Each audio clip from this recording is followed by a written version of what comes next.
कहानी बताने का तरीका जो है वो सर्जन का कॉन्टेक्ट होते हुए भी काफ़ी सिनेमैटिक होता है और तुम वो काफ़ी पावरफुल कैरेक्टर में हमेशा दिखाते हैं उनके सारे शोज़ में। women have always had their own story, so I think कहीं ना कहीं वो सबसे पहला था कि मैं ये कदम महादेव एंड सन्स की तरफ बढ़ूँ। तो अभी का आपको कॉन्ग्रेचुलेशन नए शो के लिए। आजकल देखा गया कि ऑन एयर सारे शोज जो है वो टाउन से आ रहे हैं, मिड टाउन सैटेलाइट से आ रहा है। ये हरदोई की कहानी है, तो दर्शकों को इस बताइए कि इसमें नयापन क्या होने वाला है। आपसे सवाल है महादेव जी।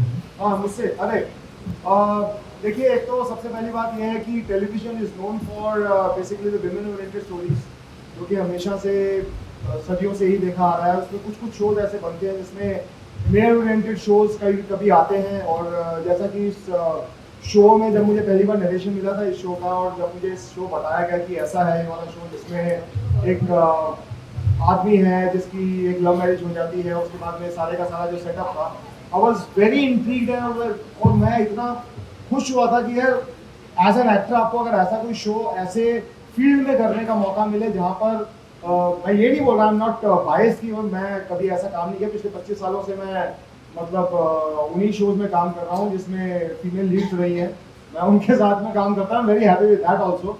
तो मेरे को कभी कभी ऐसा मौका मिलता है, तो I think that is one of the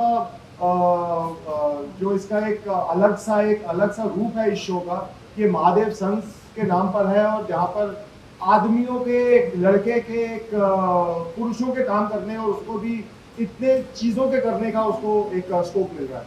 तो I think that is one of the reasons मेरे लिए कि भाई मैंने ये वाला शो ये वाला लिया। लास्ट क्वेश्चन महादेव सर, आपसे सवाल मेरा कि आपका नाम भी उसमें महादेव लिखाया गया है। हाँ जी, एक मिनट सुनाइए। शो का नाम सुना तो पहले लिखा कि उसको माइथोलॉजिकल है, तो इसके बाद पता चला कि माइथोलॉजिकल से हमारा स्कूल नहीं है तो आज नहीं, एक मिनट सुनाई नहीं दे रहा भाई। मेरा सवाल महादेव सर से रहने वाला है। जब हमने ये शो का नाम सुना था महादेव एंड सन्स, तो पहले लगा कि ये माइथोलॉजिकल शो है। उसके बाद जब हमने प्रोमो और इसके एपिसोड देखे तो पता चला कि ये एक फैमिली ड्रामा शो है। आपसे जानना चाहिए कि कहीं ना कहीं शो का जो टाइटल ट्रैक है वो महादेव एंड सन्स से कहीं ना कहीं ये कॉर्पोरेट कंपनी के टाइटल टैगलाइन की तरह नहीं लग रहा है, क्या कहना चाहिए? मैं जवाब दूं? बिल्कुल। हाँ, नहीं, महादेव एंड सन्स एक्चुअली में क्या है, ये एक महादेव जो एक इंसान है और उसके बच्चों की कहानी है। ये कॉर्पोरेट की कहानी है, जहाँ पे मतलब एक जो मेन सीईओ है वो महादेव है, और जो उसके सन्स हैं वो उसके डेप्यूटी एमडीज हैं।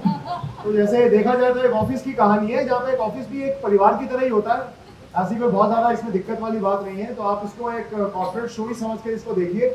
और आपको ऐसे आपने एमबीए वगैरह किया हुआ है, कुछ ऐसा किया हुआ है, आपको इस तरह की दिलचस्पी है, तो मेरे ख्याल से ऐसा शो जो आपको कॉर्पोरेट टाइप लगता है, I think that will give you the same thrills जैसा एक ऑफिस के अंदर होता है। तो जहाँ पर एक जो सीईओ है वो अपने एक्सपीरियंसेस से अपने दूसरे जितने भी उसके सबॉर्डिनेट्स हैं, जितने भी उसके दूसरे कलीग्स हैं, उनको चीज़ें ना करने या करने के लिए उनको हौसला अफजाई करता है, उनको आगे बढ़ाता है।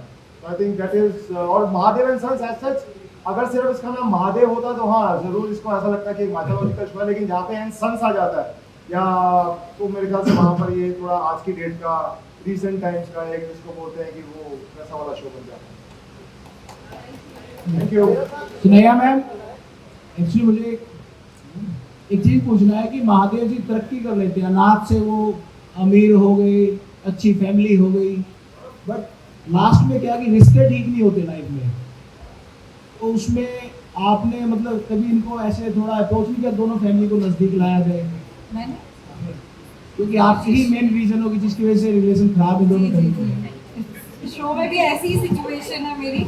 एक तरफ मेरा मायका, एक तरफ ससुराल है, लेकिन हाँ ये कोशिश तो करती है बीच में एक सुलह करने की, लेकिन जिस तरीके की नफरत और जिस तरीके का दर्द भानु ने हमारे सामने जाहिर किया है, उससे समझ में तो आता है कि देयर इज नो चांस, कि मतलब कोई चांस नहीं है कि भानु की नफरत प्यार में बदल जाए।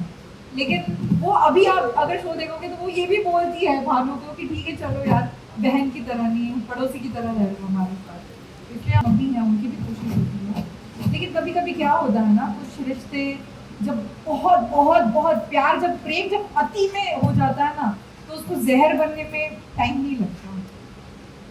तो ये वो वाला। मैम मेरा सवाल आपसे, बस, आपने इससे विषय पहले आप- पॉजिटिव विषय रोल किया, मुझे मैम आपने पॉजिटिव रोल किया था इससे पहले शो में, वो मैं किसी के प्यार में, और यहाँ पे आप नेगेटिव रोल कर रहे हैं, तो आपको नहीं लगा कि वो इमेज अलग चेंज हो गई उसमें? पावरफुल कैरेक्टर था आपका उसमें। ये भी आपने बहुत अभी powerful दोनों है। अच्छी चीजें बोल दी कि पावरफुल कैरेक्टर भी बोला और पॉजिटिव कैरेक्टर भी बोला, तो मैं बिल्कुल नहीं मानती कि भानु नेगेटिव है। बस बहन से इतना प्यार करके, जैसे कि स्नेहा ने कहा, कभी कभी प्यार जब ज़्यादा हो जाता है तो वो जहर बन जाता है, बस वही हो गया है।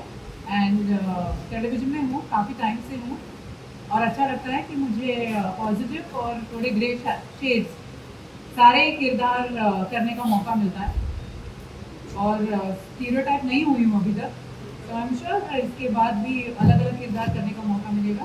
काफ़ी इंटरेस्टिंग सवाल था आपका, तो thank you so much for that. क्या है?